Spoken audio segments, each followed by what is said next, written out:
This has been one of the most talked about elections in UK history. But has the voice of young people really been heard? Issues such as tuition fees, zero-hour contracts, the NHS or immigration. This is hashtag Have Your Say. The show where we give young people a political voice. We'll explore the 2015 general election and issues that are affecting young people. Whether that's tuition fees, the future of the NHS, zero-hour contracts, or immigration. At the end of the show, we'll be asking one simple question. Do you feel it was worth voting in this election? The choice is either white or black. So let's break it down. Conservatives want to increase NHS spending in England by at least £6 billion above inflation over the next 5 years. They want a zero tolerance for failure and immediate support for children who fail in schools. EU migrants want to wait 4 years before they can claim certain benefits on social housing. UKIP have pledged to students studying technology, medicine, maths, engineering and science that they will not have to repay any tuition fees. The minimum wage will be raised and they won't have to pay any income tax. And they will also promise to stop sexual education at primary school level and only condone it at secondary schools. Labour, however, they will cut tuition fees from £9,000 to £6,000, making it more affordable. And they will ensure young people are training instead of going on the benefit system with a new support allowance scheme. Now we're going to put the question to our studio audience. The first topic of this debate is immigration. I'm going to come to you first. So what's your view on immigration? If you'd like to stand up then. I think that as long as they're working, I think there's no problem with it. I think it's when they're not working and just scrounging off the government, that's when it's a problem really. So. Okay. And on this side, we've got any views on immigration that you'd like to share with us. So, immigrants coming over to the country and taking jobs that this young people can't get. So, yeah. I personally think we should take Australia's attitude and take people in who have got a skill to offer the country, like doctors and manual workers and stuff like that, and not to just come here and, like Mark said over there, and to just sort of scrounge. Like if they're providing us with a service and the skills that we need, then I don't really see why it's a problem. Okay. Now we're going to move on to the subject of tuition fees, which is a key subject for young people. So, I know a lot of people in the room at this moment in time are actually going to university, including myself. So, Nico, I know you're going to university in Leeds, and obviously now the tuition fees is £9,000. Do you think that Labour is doing a good thing by doing it to £6,000? I think it's an amazing thing because students can afford it more.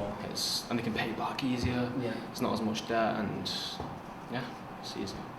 Anybody else got any things to share on tuition fees? Are you thinking of going to university? I don't really think it's reasonable at all, because I just think with the way this country works, like you can be successful, as long as you work hard, but it's also whether you can afford it or not. It's like if you can't afford it, then sorry, you're not going to be successful. I don't really think £9 reasonable at all. Precisely. And Mark, I know you have just applied for university as well, and your parents have got quite high income. That means that you don't get as much living expenses as you probably should do, and it's the same with me. So what would your views be on that? Do you think the government should be giving more out for young people in order to support them whilst they're at university? I think everyone should have a similar kind of grant, because for me I can't go and live out because of my parents' money, but that's not my money. I get access to it, but it's still not mine, so really I'm just getting disadvantaged really. Yeah. Now, there's a lot of people that are still thinking about going to university, so I'm going to ask Sophie now, have you sort of decided where you want to go to university, and if so, how do you think the policies of each of these parties are affecting your choice? I have decided where I'm going to, and I think if Labour came into power and the decrease in the tuition fees, that would definitely affect my choice. But other than that, it doesn't matter. So now the Green Party have said that they will completely get rid of tuition fees for universities. Now, does anyone here feel that's a good idea, or anything? In a way, I do think it's a good idea because I a long time ago it was free to go to university and a lot of people benefited from that. But then again, I think if it was free, it'd be less valued. A degree would be less valued. Yeah, I think that is a good point that Sophie has raised there. Do any of you agree on this side agree that it would be devalued if it was to decrease the tuition fee? So basically, essentially, anybody could go to university and get a degree if they had 5 GCSEs and A-star plus.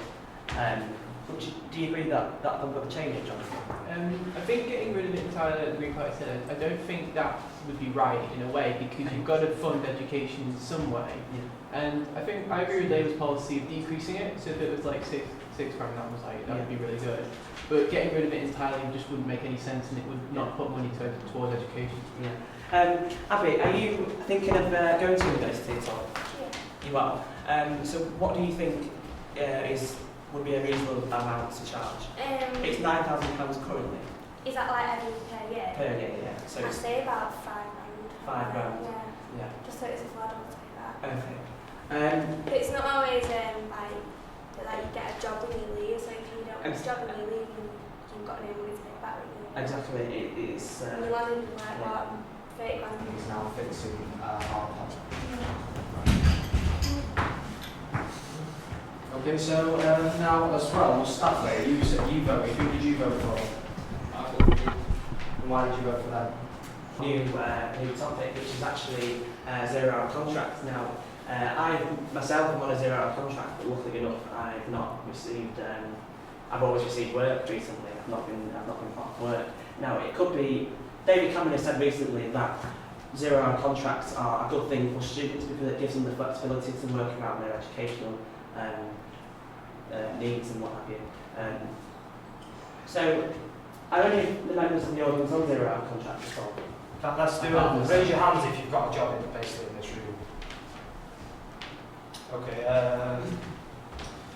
What's your what are you currently working at? Part time Okay. Do you feel that the contract you have is feasible for you as a student? Yeah. Has anyone got any other jobs, or is Sophie goes around? So where do you currently work?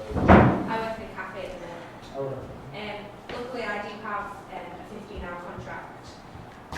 But I think 0-hour contracts work for some people and some companies, but not for others. So, like in a 0-hour contract, you can decline any shifts, like if you can't work it, like say if you're in education, or if you have small children, or anything like that, or if you're working 2 jobs, you don't have to accept any shifts. So that could work well for some people, but not for others. Right, okay, yeah.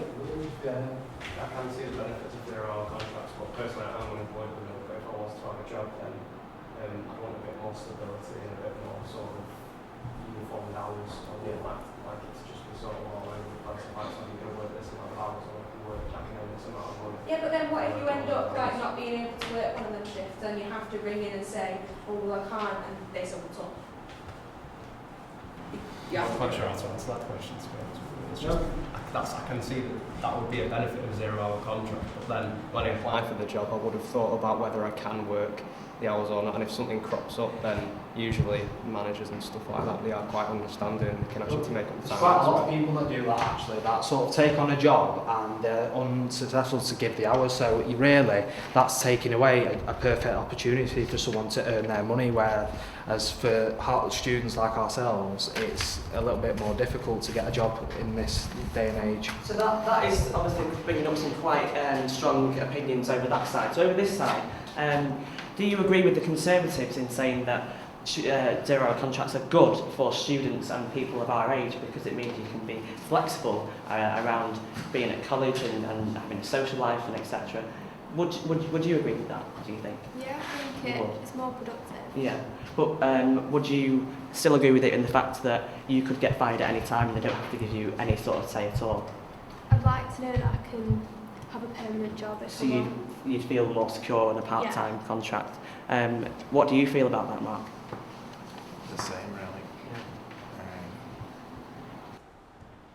You just want stability when you're working.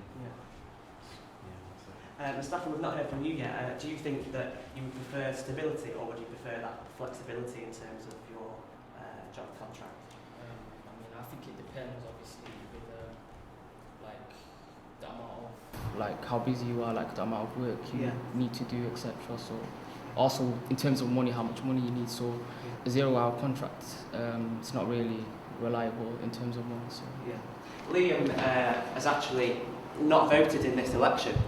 And Liam, can you tell me why you didn't vote in this election? Was you confused by all the arrogantness and the argumentative nature of politics? I mean, I just know what I see on the telly. I think there's too much like arguing, and they're trying to one up each other, sort of like trying to be like funny and trying to appeal more individually. But at the end of the day, I don't want to be voting for an individual. I want to be voting for like what they stand for, and I just don't think they do enough to make sure we understand. I mean, it's funny watching Ed Miliband struggle to eat a bacon sandwich in it, but then like that's not telling me that he's a good leader, is it? I mean, well, I think Abby as well. She's I'm not voting. So why didn't you vote in this election? Because like they all seem to say the same thing, like Labour, UKIP, but I just think it's all fixed expensive, Okay, so now as well, Mustafa, you said you voted. Who did you vote for?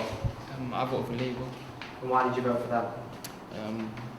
Their policies are the most like they help me the most. In what way? Basically, like in terms of uni, like I'm going to uni next year, so like obviously the reduction of the fees. Now we're going to pose the question to the audience. We're going to have a little sort of election of our own here, so I would all like you to stand up, so if you could all get off your seats. Essentially, black or white, do you think it was worth voting in this general election, or do you think it was not worth not voting in this general election? Please choose a side. Now.